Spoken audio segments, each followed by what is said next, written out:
Hey guys, today we'll be covering everything you need to know to master typography in UI. We'll go over the basics, I will show you some pro tips, we will learn how to mix and match typographies, and at the end, I will give you a full-fledged and a basic type skill that you can apply to any of your UI design projects, so stay tuned.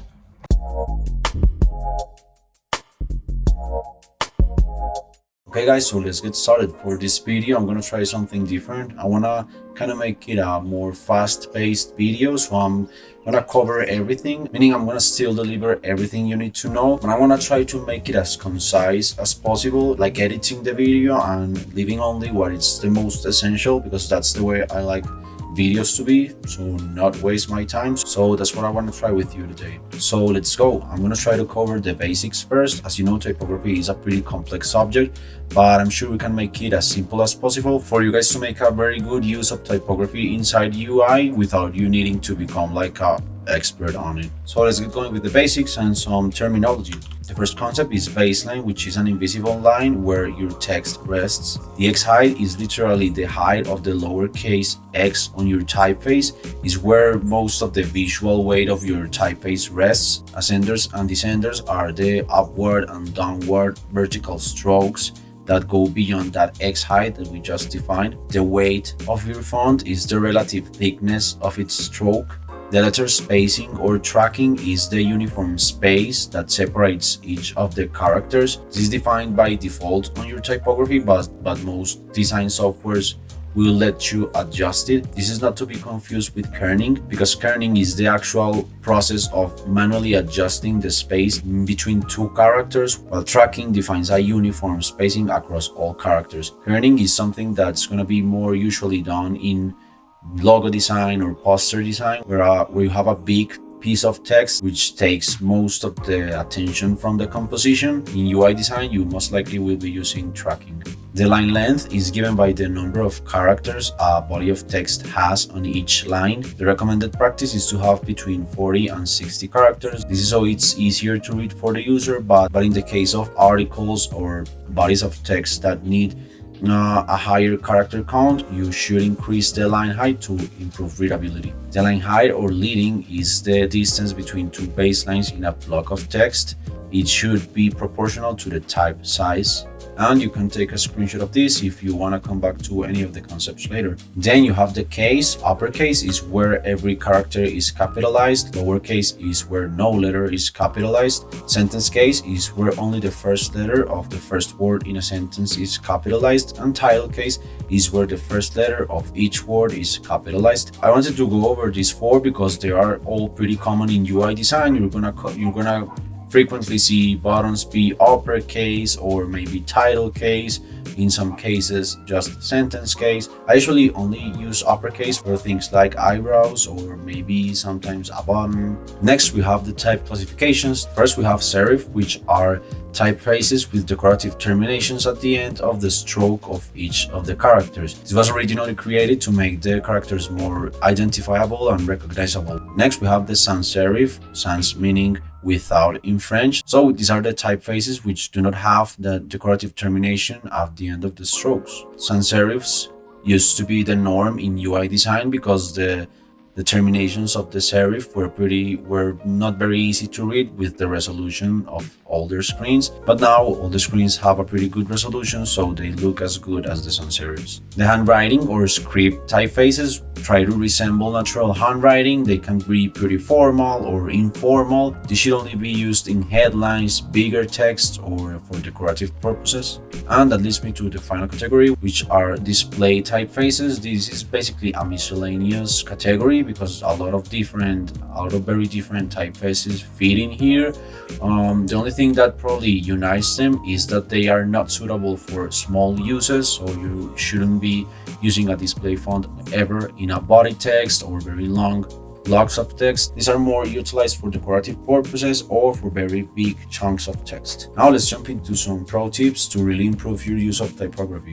So you should always try to achieve contrast in your typographic compositions. Two very easy ways to achieve that is to One, skip away, meaning you don't go from regular to medium, but you go from regular to semi-bold or to the next available option. And to double the size, meaning if you're going to have a header and then a body of text, the header should at least be double the size of that body of text. It doesn't mean that if you don't follow these rules all the time, you're going to have a bad composition, but these are two really simple ways in which your typographic compositions will look much better. Justify left. Your default alignment should always be to the left. This is because in Western culture, we read from left to right, and for the eyes of a reader, it's much easier to find the beginning of a sentence if they all start in the same point versus having to jump around looking for the beginning of a sentence, like in this example of a centered paragraph. To be honest, I still use some centered text in my compositions because in UI design it's pretty common to have something like an icon on top and then a small header and then a small copy, and I think that's okay as long as it's a very short paragraph. If you have a paragraph the length of the one I'm showing in this example, you should definitely justify left. If you want to pair fonts but you're not a type expert, I'm gonna give you some really easy tips to do so. The first one is to think if you actually need to pair two different fonts, or you can simply find one single very versatile font that has a lot of styles to pick from. There's typefaces with something over 12 different styles to pick from, so you won't be short of different styles to try. And regardless, if you still want to use two different fonts, I would still always recommend in UI design, try to find a base font that has at least 6 styles. The next tip to pair typographies is to find a font family that has both sans serif and serif styles. They're gonna be pretty harmonious, so you're not gonna have any problem with that. Here's some examples from Sketch Together, but you can find hundreds of different alternatives to this. The next tip I can give you if you wanna pair typographies is to pick a base font. This will probably be the one you're gonna use for the bodies. So in this case, I'm using Roboto.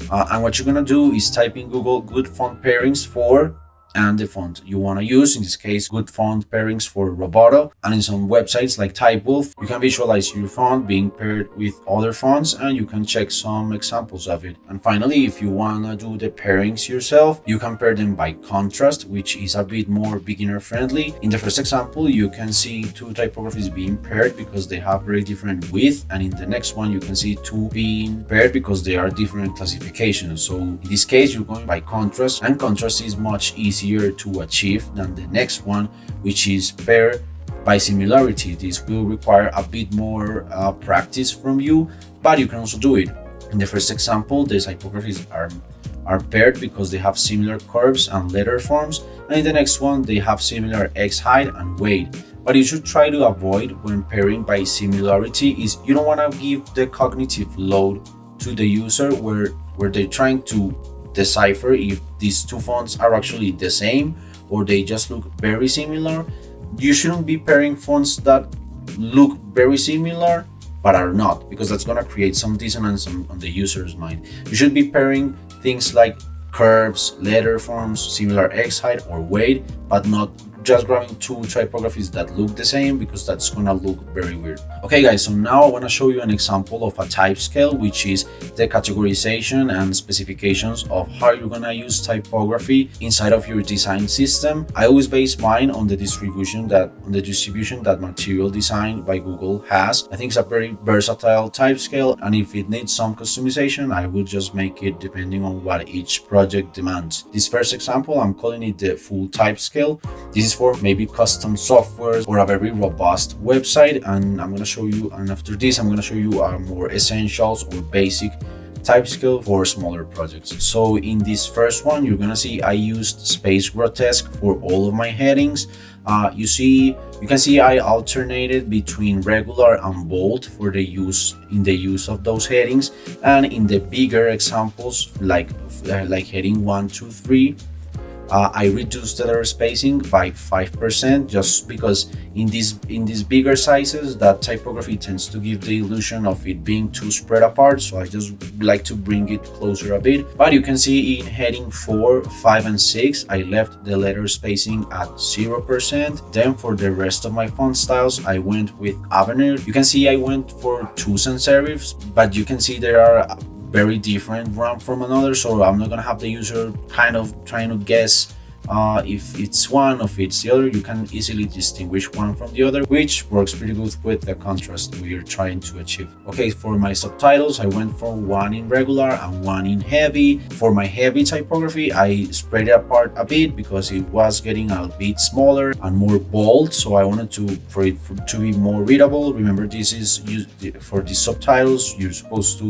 Are supposed to be used in much shorter texts, so we are not causing like eye strain on the user. I'm gonna use both of my body text in regular, one in 16 and one in 14, and both at 0 letter spacing. So I wanna clarify one of the tips I gave earlier about doubling size in font size. This obviously does not apply to the type scale, meaning it doesn't mean that body 2 needs to be 14 and then body 1 needs to be 28. It talks more about the compositions that the actual type scale, just to clarify, because I've gotten that question before. Then for my last 3 uses, you can see in the bottom I also made that heavy, and I made it all caps, and I spread it apart a bit, making it 5% letter spacing, similar to the micro and the eyebrow. I also made those 5 and 10% letter spacing because it will improve readability at those very small sizes. This should only be used for very small text because it's gonna start to get very difficult to read. And finally, for our essential type scale, this is something you probably will be using on a landing page or a very simple website,